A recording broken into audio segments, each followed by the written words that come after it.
Agradecemos a Dios por la oportunidad que cada día de poder servirle y de poder vivir, respirar, ¿verdad? Mientras veía el grupo, escuchábamos al grupo y podíamos unirnos al grupo adorando a Dios, podíamos agradecerle al Señor por las misericordias de Él, que son nuevas cada mañana. Hay un hermano, o sea, tenemos o tuvimos un hermano porque, no sé si tenemos o tuvimos porque ya partió con el Señor, ¿verdad? Así que está en la presencia del Señor, sigue siendo nuestro hermano, aunque ya no lo vemos. Algunos de los que somos de Santa Clara, de la iglesia de Santa Clara, de donde es también el pastor Alex, su familia, tal vez lo conocimos, y este hermano dijo una frase una vez que estoy seguro que no era de él, pero fue él la primera persona que se lo escuché, y me enamoré de esa frase. Esta frase decía así: usted no se puede estrenar un par de zapatos todos los días, ni una ropa nueva todos los días, pero las misericordias de Dios sí se las puede estrenar cada mañana. Son nuevas cada mañana. Siempre trato de hacer memoria de esta frase. Y cada día que comienza, digo: Señor, gracias porque hoy me estoy estrenando algo nuevo. Y es tus misericordias que son nuevas cada mañana. Así que damos gloria al Señor por las misericordias, por sus bondades, por toda su gracia infinita. Gracia que no merecemos.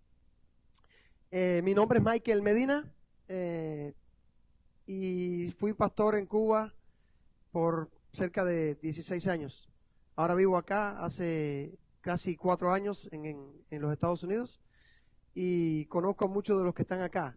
Conozco a Juni, a Marina, a Frank, a Menéndez y Milagrito, y otros por ahí que los veo, Anita, que se fue con los niños, y otros por ahí que los he visto y me parece la cara familiar. Después se me pueden acercar si me conocen, porque algunos me parecen conocidos, aunque la memoria a veces puede fallar. Así que damos gracias a Dios por estar acá, en este hermoso país y en esta hermosa iglesia que también, una vez más, les agradezco por haberme invitado.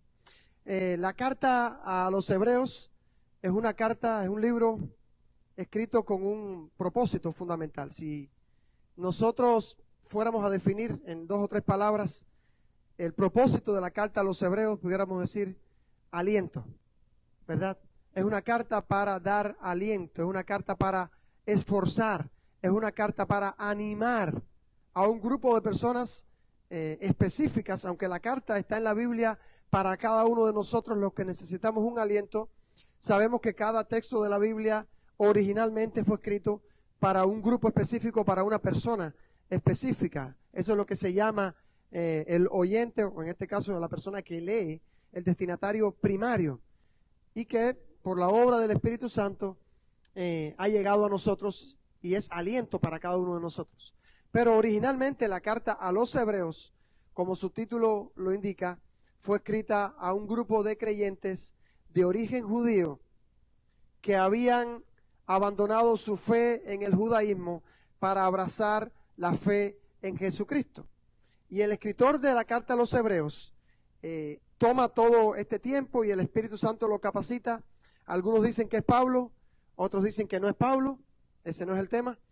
Pero si vamos a definir para qué fue escrita la carta a los Hebreos, podemos decir para dar aliento a un grupo de personas que necesitaban fundamentar, necesitaban fortalecer, necesitaban afirmar su fe en Cristo Jesús.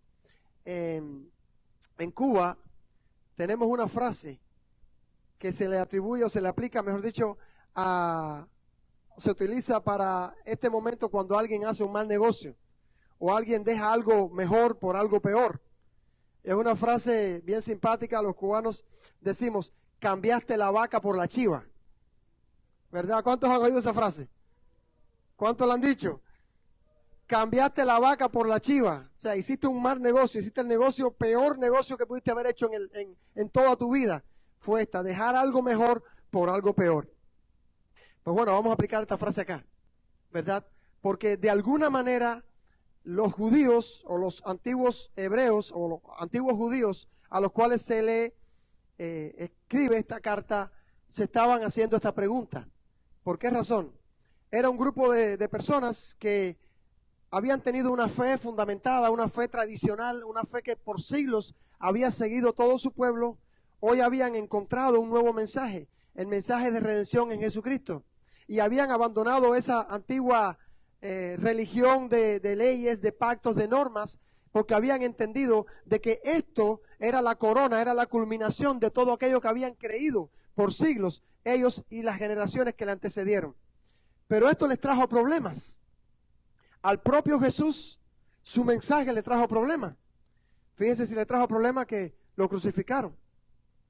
El propio apóstol Pablo persiguió la iglesia de Jesucristo porque él entendía de que esta religión fundamentada por siglos no podía ser cambiada por un mensaje de alguien que había venido y había dicho: yo soy el camino, la verdad y la vida, nadie viene al Padre sino por mí. Y persiguió la iglesia hasta que un día tuvo el encuentro con Jesucristo que cambió su vida y pasó de perseguidor a perseguido. Y lo mismo sucedió con Pedro, con Juan y con todos los apóstoles y con todos los cristianos que abrazaron su nueva fe. Hoy estos cristianos de origen judío se estaban preguntando por qué habían tenido que sufrir también las consecuencias de haber cambiado su fe tradicional por una nueva fe en una persona llamada Jesús, que ellos habían entendido que era el Mesías que había de venir, aquel que había sido profetizado por siglos por los profetas.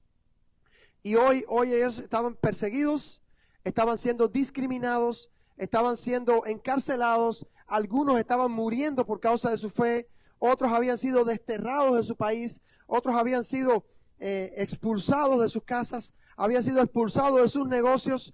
Ya a esta altura, hacía mucho tiempo, habían sido expulsados del templo judío en el que acostumbraban, y muchos vivían dispersados en todos los lugares fuera de Israel. Como humanos, comenzaron a preguntarse: ¿valdrá la pena sufrir todo esto? ¿Habremos cambiado la vaca por la chiva? ¿Habremos hecho un buen negocio al dejar nuestra fe para seguir a este Jesús que tiene pocos seguidores con relación al judaísmo establecido? ¿O nos habremos equivocado? Y algunos estaban pensando en volver atrás. Algunos estaban pensando en volver a su fe tradicional y abandonar este camino que para muchos era una aventura nueva.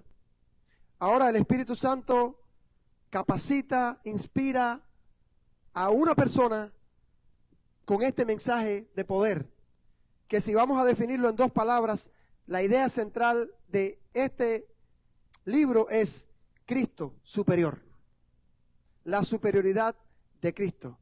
Y cuando leemos el libro de los Hebreos, nos damos cuenta que quien lo escribe, además de ser inspirado por el Espíritu Santo, tenía un conocimiento bien profundo del judaísmo, de los rituales y de las leyes judías. Entre otras cosas, por eso es que alguien dice que es Pablo. Pero independientemente de quién haya sido, fue inspirado por el Espíritu Santo para demostrar a estas personas que Jesucristo era superior a todos los rituales, a toda la ley, a toda práctica judía. Y como dice Pablo en Colosenses, todas estas cosas eran sombra de lo que habría de venir. Pero la realidad es Jesucristo. En Jesucristo se corona todas las cosas. En Jesucristo se completan todas las cosas. Él es la culminación. Él es la plenitud de todas las cosas. Sencillamente, todos los rituales, todas las leyes, todos los sacrificios, todo era una manera en que Dios le fue enseñando a la humanidad por siglos, todo anunciando a través de todo este tipo de rituales que tendrían que estar preparados para cuando llegara el momento. Como dice Gálatas 4:4, cuando vino el cumplimiento del tiempo, Dios envió a su Hijo, nacido de mujer y nacido bajo la ley, para que redimieran a todos aquellos que estaban bajo la ley. Jesucristo es la culminación de todo. Pero como humanos, muchas veces nuestra fe flaquea ante las circunstancias adversas. Y fue lo que le sucedió a estos creyentes. No podemos juzgarlos, porque a veces a nosotros nos pasa lo mismo, en circunstancias mucho menores. Porque no se nos da un deseo o porque no se nos da una oración, ya comenzamos a dudar de nuestra fe. ¿Qué pasaría con estas personas que muchos estaban siendo perseguidos? En el libro de los Hebreos, de los Hechos, capítulo 4, vemos que ya en la iglesia había viudas. Y no se especifica por qué eran viudas, pero no creo que haya sido muy diferente al hecho de que ya muchos creyentes habían muerto por su fe y habían dejado familias, habían dejado huérfanos, habían dejado viudas, y la iglesia tiene que hacerse cargo de servir y ayudar a estas viudas. O sea que el problema era serio y esta gente estaba dudando. Bueno, ¿valdrá la pena seguir adelante? ¿Valdrá la pena seguir corriendo? ¿Valdrá la pena seguir por este camino o es necesario volver atrás? El Espíritu Santo inspira a este escritor para dar este mensaje a esta gente y que por consecuencia también nos inspira a ti y a mí con este mensaje poderoso para decirnos, vale la pena seguir adelante, vale la pena seguir a Cristo, no vale la pena bajo ningún concepto volver atrás. Hay un himno muy antiguo que todos conocemos, he decidido seguir a Cristo, no vuelvo atrás, ¿verdad? La cruz está ante mí, el mundo atrás quedó, así que no vuelvo atrás.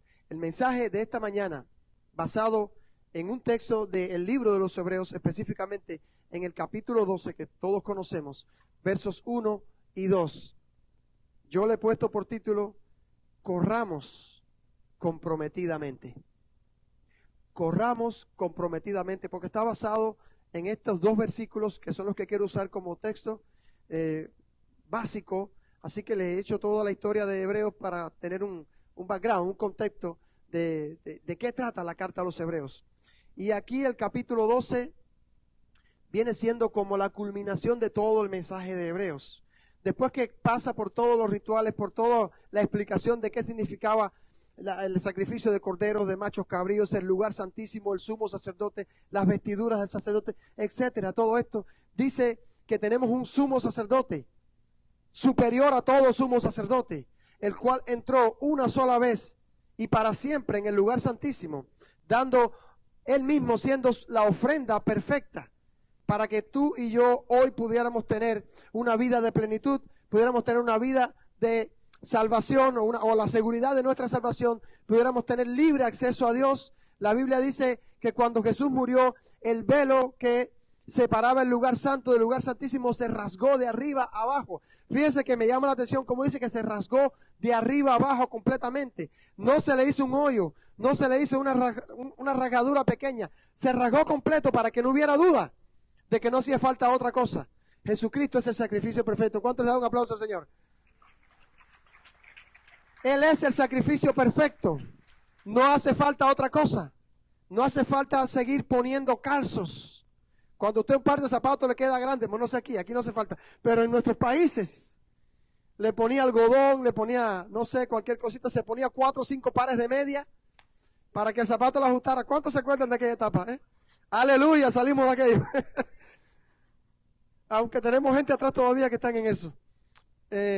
No hace falta calzar nada, no hace falta seguir poniendo parchos ni seguir poniendo calzos para acomodar nada. Jesucristo, en Cristo dice la Biblia que estamos completos. Y este es el mensaje de Hebreos. Ahora, en el capítulo 12, versículos 1 y 2, el autor nos dice, por tanto, nosotros también, teniendo en derredor nuestro tan grandes nubes de testigos, despojémonos de todo peso y del pecado que nos asedia, y corramos con paciencia la carrera que tenemos por delante, puestos los ojos en Jesús, el autor y consumador de la fe, el cual, por el gozo puesto delante de él, sufrió la cruz, menospreciando el oprobio, y se sentó a la diestra del trono de Dios. Yo le invito a orar, mi hermano, yo le invito a orar. Padre, bendecimos tu nombre. Te damos gracias por tu palabra. Te damos gracias por la obra maravillosa de la cruz del Calvario, que nos ha hecho aceptos y que nos ha hecho completos delante de ti. Gracias porque esa obra de Jesús no necesita nada más. Cuando Cristo murió en la cruz, dijo, consumado es, completado está. Así que en ti tenemos toda la plenitud, Señor. No nos hace falta nada más. Gracias, Señor Jesús. Ahora, Señor, bendice a este pueblo y bendice tu santa palabra. Que tu Espíritu Santo y la palabra santa sean la combinación perfecta para que en esta mañana todos nosotros seamos alentados y seamos edificados. en Cristo Jesús. Se lo pedimos. Amén. Hebreos 12, capítulo 1, versículo 1, perdón, y versículo 2. Me imagino que la mayoría conozcamos este texto.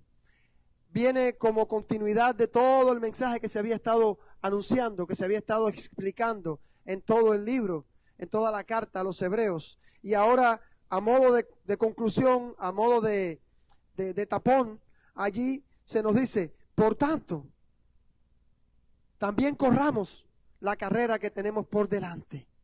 Vale la pena, si lo vamos a traducir, vale la pena, por todo lo que hemos dicho anteriormente, vale la pena seguir adelante.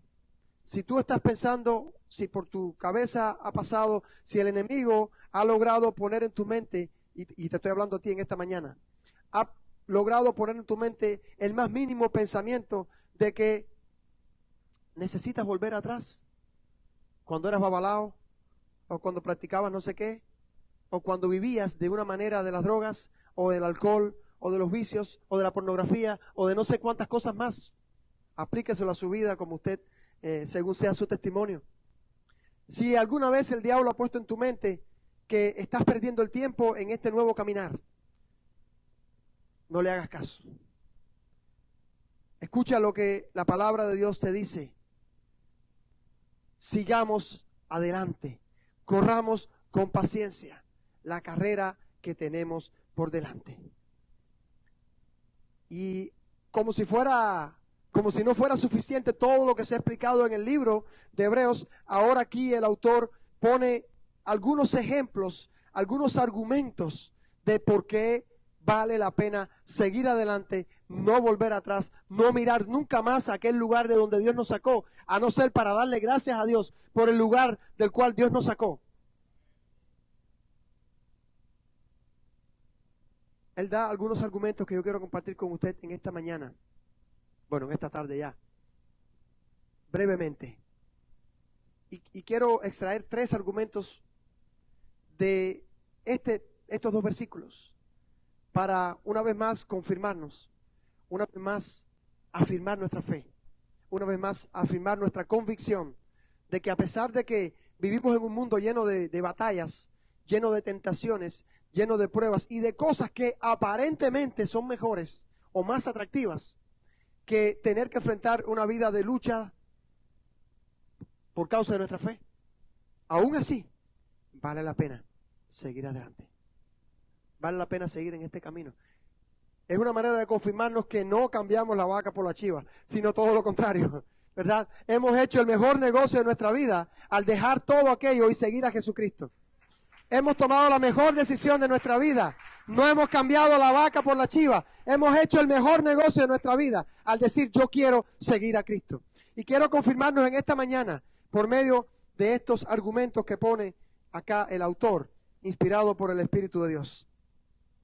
¿Por qué es importante que corramos comprometidamente? ¿Por qué es importante que corramos constantemente? Primer argumento que pone aquí la Biblia. Porque hay un testimonio de hombres del pasado que afirman que sí se puede llegar a la meta victoriosos. El capítulo 12 comienza diciendo, por tanto, teniendo en derredor nuestro tan grande nube de testigos. ¿De qué testigos está hablando? Alguien pudiera decir, bueno, de la gente que nos ve vivir. Pudiera ser válido, pero creo en lo personal que se refiere a los testigos que se mencionan en el capítulo anterior.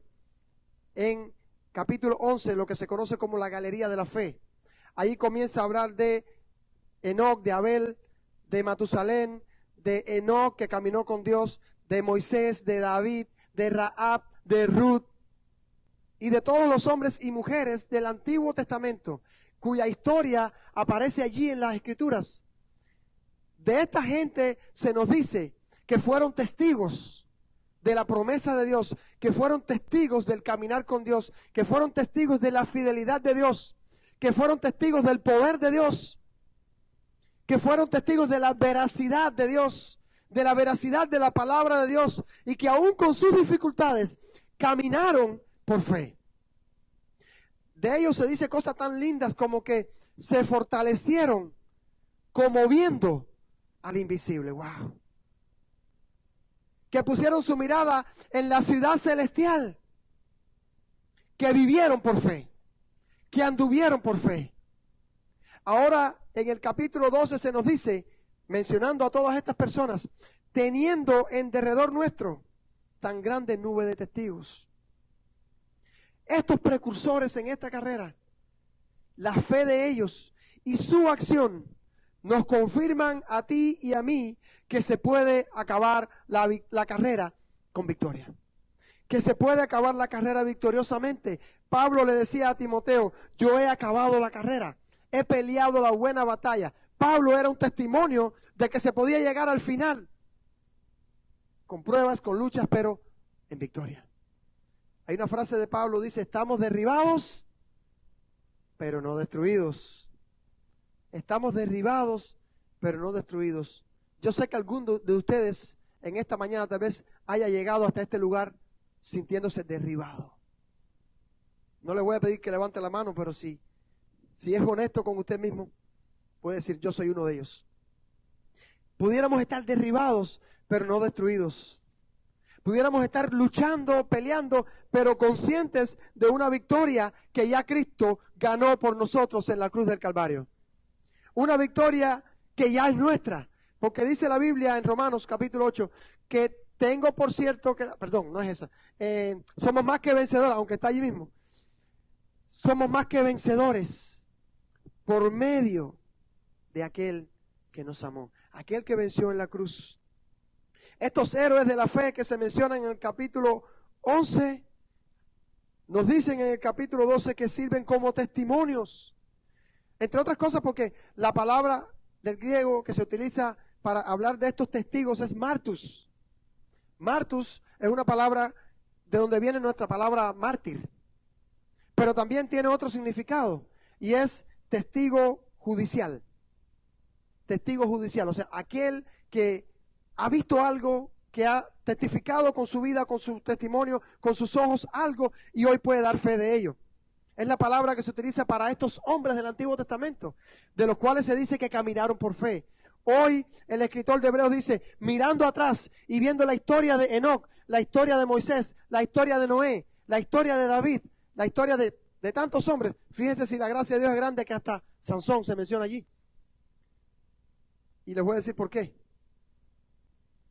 Dice, despojémonos de todo peso y de todo pecado que nos asedia. Porque toda esa gente, aunque caminó por fe, también tuvo pesos, también tuvo pecados que les asedió. También tuvieron que luchar con su propia humanidad.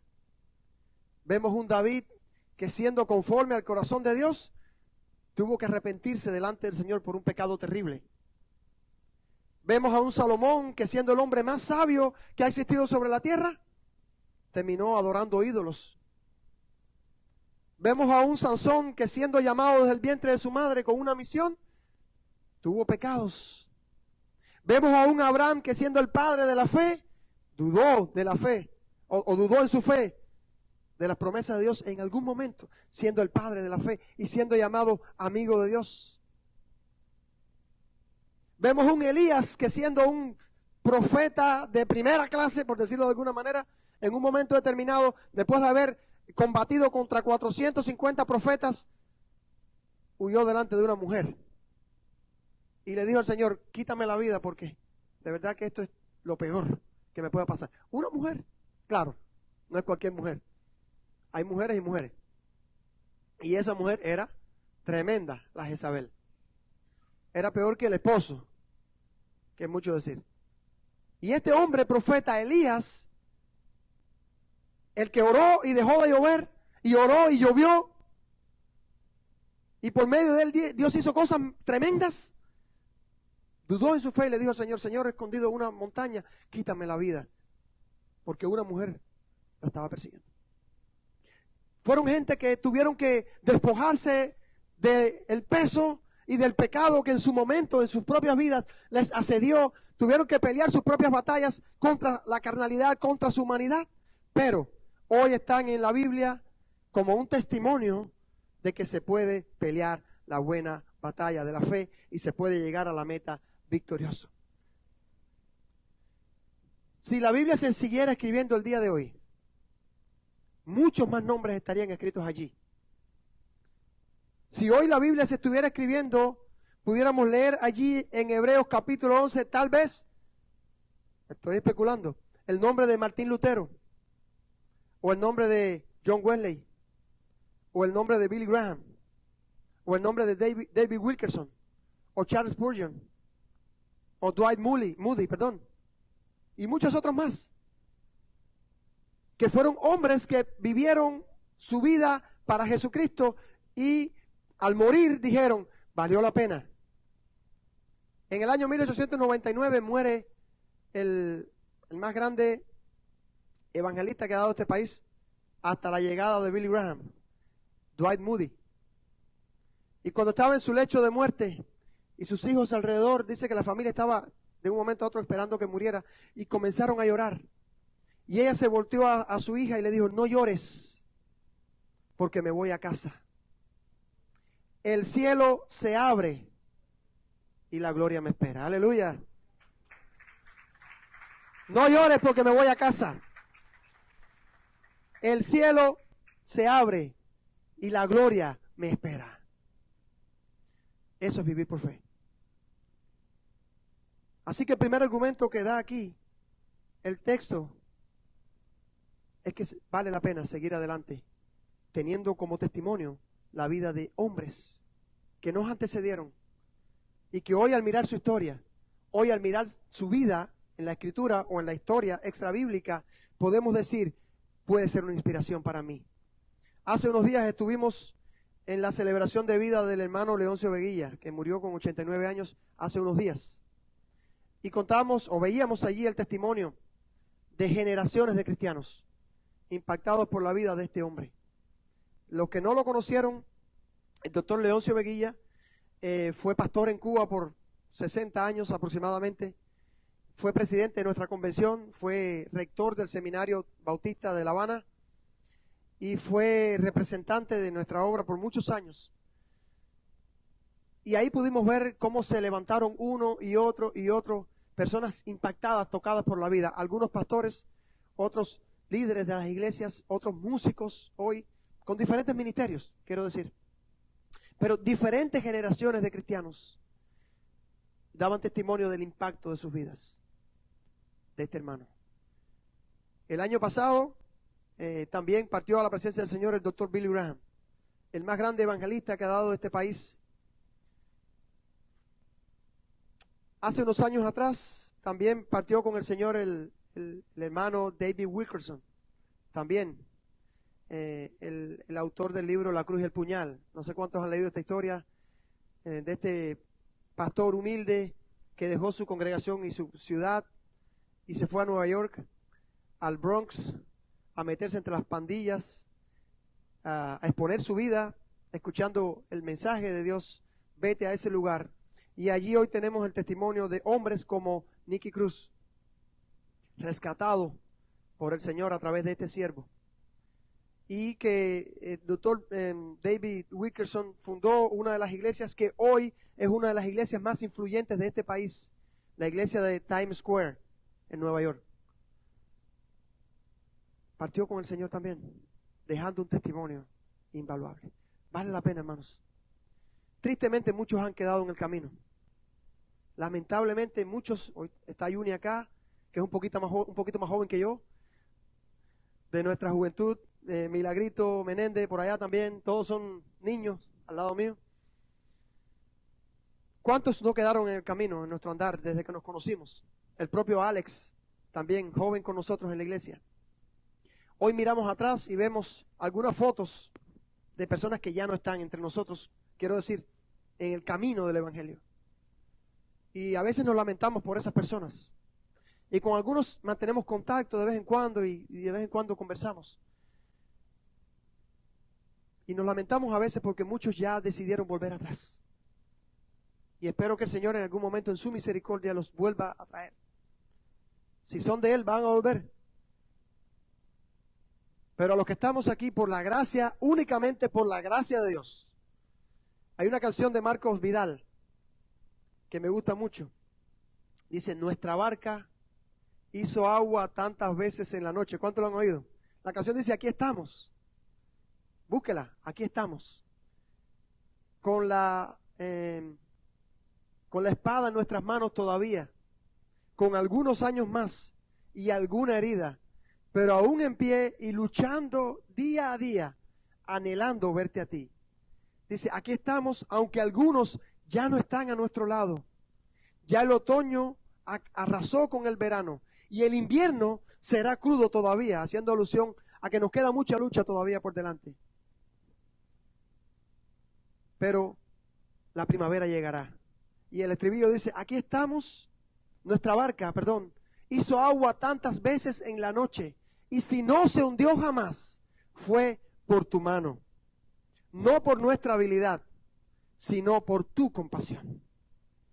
Una canción preciosa, los que no la han escuchado, sobre todo los jóvenes que no les gusta oír mucha música en español, se las recomiendo.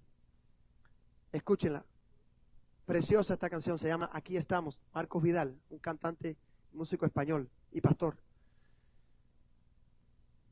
Así que el primer argumento es, hay un testimonio de personas que vivieron sus luchas, vivieron sus propias guerras, pero hoy nos demuestran, hoy nos dicen con su historia que vale la pena seguir adelante. En segundo lugar, tenemos otro argumento que el texto nos da, un argumento aún mayor que el primero, muy superior al primero.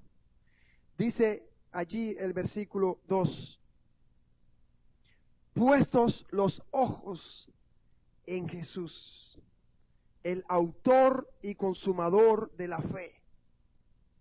Puestos los ojos en Jesús, el autor y consumador de la fe. El segundo argumento es el siguiente. No solamente porque existe un testimonio de hombres del pasado que nos antecedieron, que afirman que sí se puede, sino que tenemos también el testimonio del propio Jesús, el cual es el cual es el camino más claro y más seguro. Él es el testimonio perfecto. Él es el modelo perfecto. Solo en Jesucristo se ejemplificó plenamente la vida de fe. Otros triunfaron en algunas áreas de su vida. Vemos a estos hombres del Antiguo Testamento. Padre de la fe, pero dudó. Un hombre conforme al corazón de Dios, pero siguió sus propios instintos en algún momento.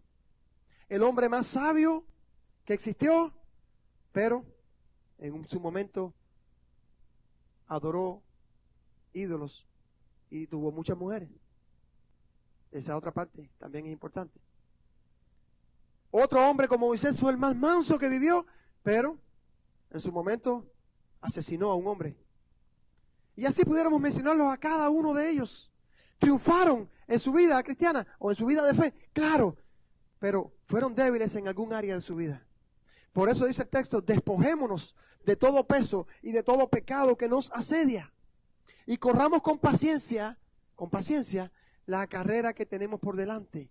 Ahora dice, pero puestos los ojos en Jesús, el autor y consumador de la fe. Algunos triunfaron en áreas de su vida, pero no en todas. Mas Cristo, Jesús, ese es perfecto. Ese triunfó en todas las áreas de su vida. Dice la Biblia que fue tentado en todo, pero no conoció pecado. O sea, junté dos versículos allí, ¿verdad? Fue tentado en todo, pero no pecó en nada. Fue tentado en todo, pero no conoció pecado. Nunca pecó. La frase puestos los ojos en Jesús implica además apartar la mirada de todas las demás cosas que podrían distraernos o desanimarnos. Y hay algo interesante que noté mientras leía este versículo, este texto.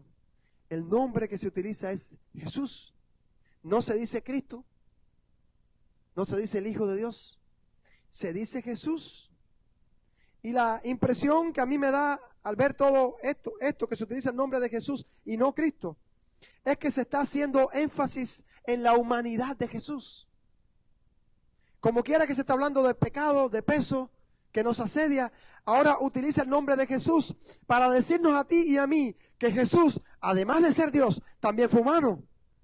Y como humano tuvo que batallar con la traición, tuvo que batallar con el dolor, tuvo que batallar con la pérdida, tuvo que batallar con la sensación de que siendo el Rey de Gloria, tuvo que humillarse hasta lo sumo.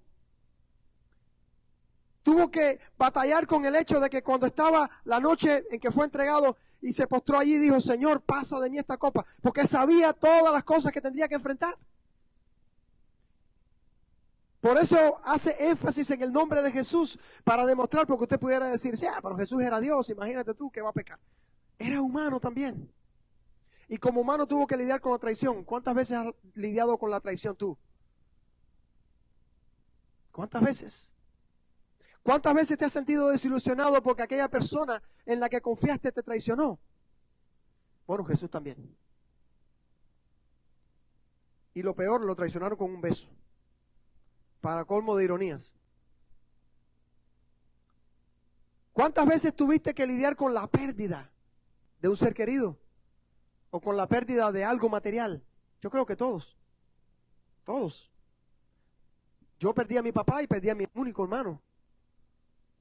Lo más cercano que tenía. Alguien ha perdido hijos. En fin, todos hemos tenido que lidiar con la pérdida. Jesús también.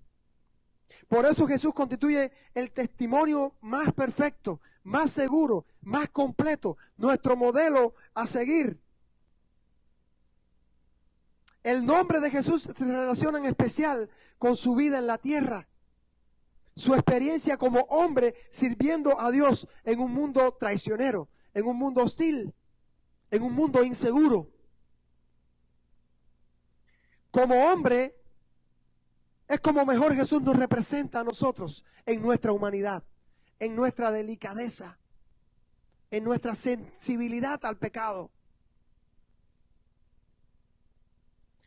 Entonces Jesús demostró a la perfección el poder y el principio de la fe. Por eso dice que es el autor y consumador de la fe. El término autor significa quien da primer impulso a nuestra fe. Y el término consumador es aquel que hace que nuestra fe llegue a la madurez completa y perfecta. Él da nuestro primer impulso a nuestra fe y Él también la lleva hacia la madurez completa y total. Por eso dice que es el autor y el consumador de nuestra fe. En Hebreos capítulo 2, versículo 10, también se utiliza la palabra autor, pero refiriéndose a otro contexto. Y ahí dice que es el que va delante abriendo el camino. Podemos, por tanto, afirmar, yo sé, como decía el apóstol Pablo, yo sé en quién he creído. Y estoy seguro que es poderoso para guardar mi depósito para aquel día. O bien también, como decía Pablo, el que comenzó en vosotros la buena obra, la va a perfeccionar hasta el día de Jesucristo, que es nuestro consumador. Aquel que comenzó en nosotros la buena obra, la va a desarrollar, la va a consumar hasta el último día de nuestras vidas en este mundo, hasta el último día de nuestras vidas en esta tierra. Pero fíjese como dice, puestos los ojos en Jesús. Hay algo, un dato interesante, no voy a decir simpático porque no fue nada simpático, pero sí interesante en la historia. Vuelvo a hablar de los que somos cubanos. Hubo un deportista en Cuba, un corredor en Cuba, muy popular, muy famoso en los años 70. No. Menos conocido que Juan Torena, pero igualmente talentoso. Uno de Cienfuegos. Ahora se me olvidó el nombre. Lorenzo, de apellido. Bueno, después me acuerdo.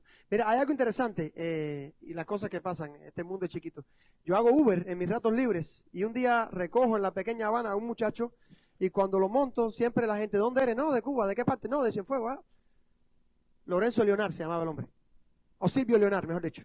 Silvio Leonard. Campeón olímpico, campeón panamericano, campeón centroamericano. Bueno, un as de las pistas, como se dice.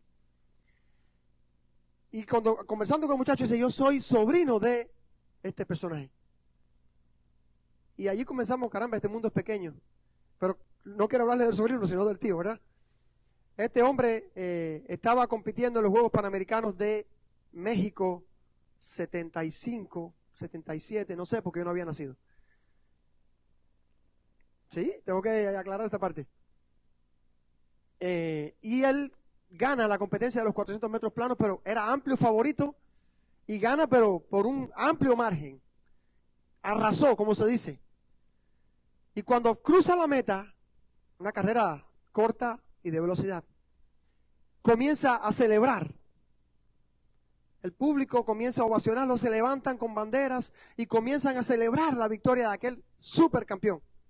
Y el hombre comienza a mirar hacia las gradas, a saludar al público, pero después de haber corrido una carrera de 400 metros y no respetar la inercia. No se fijó que al final de la pista había reparación y había una gran valla. Comenzó a mirar hacia el público y a celebrar, cambió la mirada de la pista, tropezó con la valla, cayó ante un gran vacío que había porque estaban reparando aquel lugar y se fracturó una de sus piernas. Lo cual podemos decir técnicamente que acabó con su carrera. Porque aunque luego volvió a correr en los Olímpicos de Moscú 80, ya no fue igual. Su vida fue en retroceso y aunque todavía era joven, ya no fue lo mismo. Entonces, por eso digo que no es nada gracioso, pero sí es interesante el detalle de que cambió la mirada del lugar donde tenía que seguir mirando para mirar a otro lugar. Y sufrió esto. Y es una analogía que pudiéramos tomar para nuestra vida cristiana cuando dice, puesto los ojos en Jesús. Porque los demás tenemos peso, tenemos pecado que nos asedia, tenemos debilidad. Y en el mundo tendremos aflicción. Ah, pero Jesús, del cual estamos hablando, ¿cuántos saben que estamos hablando de Jesús? No estamos hablando del corredor, esa fue una ilustración. Estamos hablando de Jesús. Es del único que podemos hablar aquí en este lugar. El autor y consumador de nuestra fe. Ese dijo, confiad, yo he vencido al mundo. Por tanto, la mirada solamente puede estar puesta en Jesús, que es el autor y consumador de la fe. Tenemos el testimonio del propio Jesús, un testimonio superior. Recuerde que habíamos dicho que la idea central de Hebreos era, Cristo es superior a todo lo demás. El testimonio de Cristo es superior a cualquier testimonio de hombre de Dios que haya vivido y que vivirá en la tierra hasta que el mundo acabe. El testimonio de Jesús será incomparablemente superior a cualquier cosa en este mundo. Por tanto, si tú y yo no podemos animarnos mirando atrás a aquellas personas que vivieron por fe y que triunfaron en su vida, entonces sí podemos animarnos mirando el testimonio de Jesús, que vivió como hombre siendo Dios, se humilló hasta lo sumo y fue perfecto, por lo cual Dios también lo exaltó hasta lo sumo. Y número 3, porque quiero irme antes de que se vayan ustedes. Número 3, porque tenemos una meta incomparablemente gloriosa. Tercer argumento de por qué vale la pena. Tenemos una meta incomparablemente gloriosa. Versículo 2b. Dice, seguimos hablando de Jesús, el cual por el gozo puesto, perdón, cambié la página y estaba leyendo en Timoteo. Menos mal que me sé el texto de memoria. El cual por el gozo puesto delante de Dios, o delante de Él, mejor dicho, menospreció la cruz, sufrió la cruz y menospreció lo oprobio, y se sentó a la diestra del trono de Dios. El tercer argumento, y me encanta que estén tomando nota, qué bueno, están bien enseñados, o mala memoria, no sé, pero bueno, es bueno de todas maneras. El cual por el gozo puesto delante de él, sufrió la cruz y menospreció lo oprobio, y se sentó a la diestra del trono de Dios. Tenemos una meta incomparablemente gloriosa. ¿Por qué seguimos a Cristo? ¿Por qué vale la pena seguir adelante? 1, porque otros lo hicieron y triunfaron. ¿Están conmigo, verdad? 2, porque Cristo mismo vivió y demostró que se puede. 3, porque hay una promesa. hay una meta incomparablemente gloriosa que nos está esperando. La última parte del versículo 2 habla de la motivación de Jesús.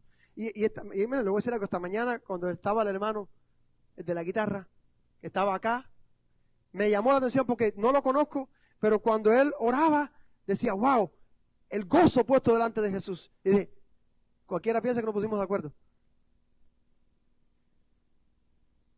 El gozo puesto delante de Jesús. ¿Cuál fue la motivación de Jesús de acabar la carrera? De acabar esta carrera por el gozo puesto delante de él.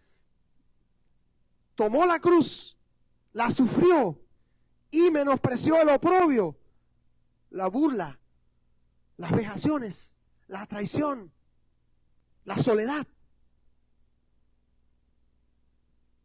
Por el gozo. ¿Cuál fue ese gozo, hermano? ¿Cuál fue ese gozo de Jesús? Aleluya. En primer lugar, era el gozo de haber glorificado a su Padre. En Juan capítulo 17, la oración de Jesús, también la conocemos. Sí, porque sabemos que leemos mucho las Escrituras y conocemos la Escritura y nos conviene hacerlo. Juan capítulo 17, Jesús ora por sus discípulos antes de ir a la cruz. En el versículo 4, Él dice, yo te he glorificado en la tierra. He acabado la obra que me hiciste que hiciera, o que me diste que hiciera. En primer lugar, el gozo de Jesús era el saber que había glorificado a su Padre. Yo he venido para glorificar las obras de mi Padre, o para hacer las obras del que me envió. También Jesús decía una y otra vez. Cuando a Jesús le preguntaban, ¿qué tú haces aquí en esta tierra? Él no se ponía a pensar. Él sabía por qué estaba aquí. ¿Sabemos por qué estamos aquí? ¿Usted lo sabe o no? Ok. Yo he venido a hacer la obra del que me envió. Y cuando Jesús está allí, casi que a punto de ser apresado, en su oración, Él dice, yo te he glorificado en la tierra. He acabado la obra que me diste que hiciera. Jesús anticipaba gozosamente el momento cuando Él completaría esa obra y cuando diría en la cruz, consumado es. En griego, tetelestai, significa deuda pagada, negocio cerrado. He dicho, caso cerrado, negocio cerrado, deuda pagada, obra completada. Cuando Jesús murió, completó la obra. No hay que buscar nada más. Y Él estaba anticipándose ese momento cuando al morir decía, Padre, en tus manos encomiendo mi espíritu. Porque ya la obra está completa. ¿Cuál fue el gozo de Jesús? Saber que había glorificado al Padre. Saber que había vivido para glorificar a su Padre. También el gozo era el anticipar aquel día cuando sería coronado con gloria y con honor. Aquella gloria que había tenido desde antes de la fundación del mundo. El siguiente versículo 5 dice, ahora pues, Padre, glorifícame a tú al lado tuyo con aquella gloria que tuve contigo antes que el mundo fuese. Jesús sabía que el momento de la cruz iba a ser doloroso. De hecho dijo, pasa de mí esta copa si es posible. Sabía que no solamente la sensación del dolor en su carne, de la traición por sus amigos, de la traición tal vez por aquel manco que le restauró la mano y fue uno de los que tiró la piedra, ¿verdad? Tal vez la oreja de Malco que él sanó, estaba después diciendo, sí, yo oí cuando él dijo tal cosa y comenzó a dar falso testimonio. Estoy especulando, pero la Biblia dice que todo eso pasó. Tal vez aquella persona a la cual era muda y él lo sanó, fue uno de los que dijo, crucifícale. Eso duele, ¿sí o no? Él pasó por todo eso, pero él tenía un gozo mayor. Él tenía un gozo mayor, que la gloria venidera sería superior a cualquier prueba presente. Conocen este texto, ¿verdad? Que Pablo dice, tengo por cierto que las aflicciones del tiempo presente no son comparables con la gloria venidera que en nosotros ha de ser manifestada. El apóstol Pedro también dijo que fuimos llamados a una herencia incorruptible, inmarchitada e inmarcesible en los cielos. La gloria de Jesús sería mayor el día que sería coronado con gloria y honor. Y hay un tercer gozo. Hay un tercer gozo. Hay muchos más, pero el tiempo no nos da para más. Era el gozo de pensar en todos aquellos hijos que podría llevar a la gloria mediante la obra de la cruz. En Juan 17:24, Jesús dice: aquellos que me has dado, quiero que donde yo estoy, también ellos estén conmigo. Qué tremenda misericordia, de verdad. El Dios invisible, el Dios eterno, Dios de los siglos, deja su trono, viene a este mundo. Cuando logra hablar, lo primero que hace es mencionar mi nombre, el tuyo. Y cuando va a la cruz, se acuerda de tu nombre, se acuerda del mío. Cuando Jesús está a punto de pasar por la copa, dice: tengo que hacerlo por mí, tengo que hacerlo por ti, tengo que hacerlo por cualquiera de ustedes. No hay otra manera, no hay forma de pasar la copa. Si hubiera otra forma, Jesús no hubiera venido. Y el hecho de saber que un día tú y yo estaremos con Él, en ese lugar glorioso al que todos queremos ir, fue el gozo puesto delante de Él. Pensar en todos aquellos hijos que podría llevar a la gloria mediante la obra de la cruz. Jesús estaba mirando no lo temporal, sino lo eterno. Las aflicciones que Él tendría que soportar, las aflicciones que Él tendría que sobrellevar, durarían solo un instante, pero serían superadas por el fruto espiritual eterno. Terminando esta mañana, la obediencia perseverante por la fe en Cristo es la carrera que tú y yo tenemos puesta delante de nosotros. Es una carrera que todos tenemos que correr. Yo no puedo correr la carrera por mis hijas. No puedo correr la carrera por mi esposa, porque entre paréntesis me olvidó decirle que tengo esposa y 2 hijas. Es importante también. Yo no puedo correr esa carrera por ellas. Yo tengo que correr mi propia carrera. Mas doy gracias a Dios, en primer lugar, por el testimonio de otros que la corrieron antes que nosotros. Y que hoy desde los cielos disfrutan la herencia, el premio de haber sido fieles. Tengo el testimonio de Jesús y tengo la motivación extra. Eso es como cuando usted hace un negocio, ¿verdad? Que usted está con T-Mobile y cuando lleva un año con T-Mobile ya pagó el teléfono, o con cualquier compañía, para que no se vaya le regalan un Apple Watch o le regalan otro, para que no se vaya. La motivación extra para que siga. Hay una motivación extra. Hay algo preparado en el cielo para mí. Tal vez nunca logre comprar casa en este país, pero ya en el cielo tengo una. Amén. ¿Cuántos dicen amén? Ya tengo una. Miren. Tengo una donde no voy a pagar mortgage. No tengo ningún broker ni a ningún realtor atrás de mí sacándome parte del dinero. No tengo que preocuparme que si no pago un mes, lo pierdo. Eso sí es felicidad, hermano. Y es una que no va a pasar ningún tornado, ningún ciclón, ni nada, ni el ladrón, ni nada. Absolutely nothing, como dicen los americanos, ¿verdad? Nada que me la pueda quitar. Eso es una motivación extra. En este mundo tendremos lo que tenemos, ahí se queda. Y arripiarse la familia atrás por eso. Es como el cuento, ¿no? Como el chiste cuando el niño llega y le dice al abuelo: abuelo, cierra los ojos un momentico. Dice, abuelo, ¿para qué dice? Porque dice mi papá que el día que cierre los ojos vamos a ser millonarios. No, en serio, lo que acumulamos acá, la gente detrás se faja por tenerlo cuando nos vayamos. Pero en el cielo, hermano, tenemos algo no hecho de manos, sino por el Dios eterno, y que nada ni nadie nos va a quitar. Así que aleluya, seguimos adelante, alcancemos la meta.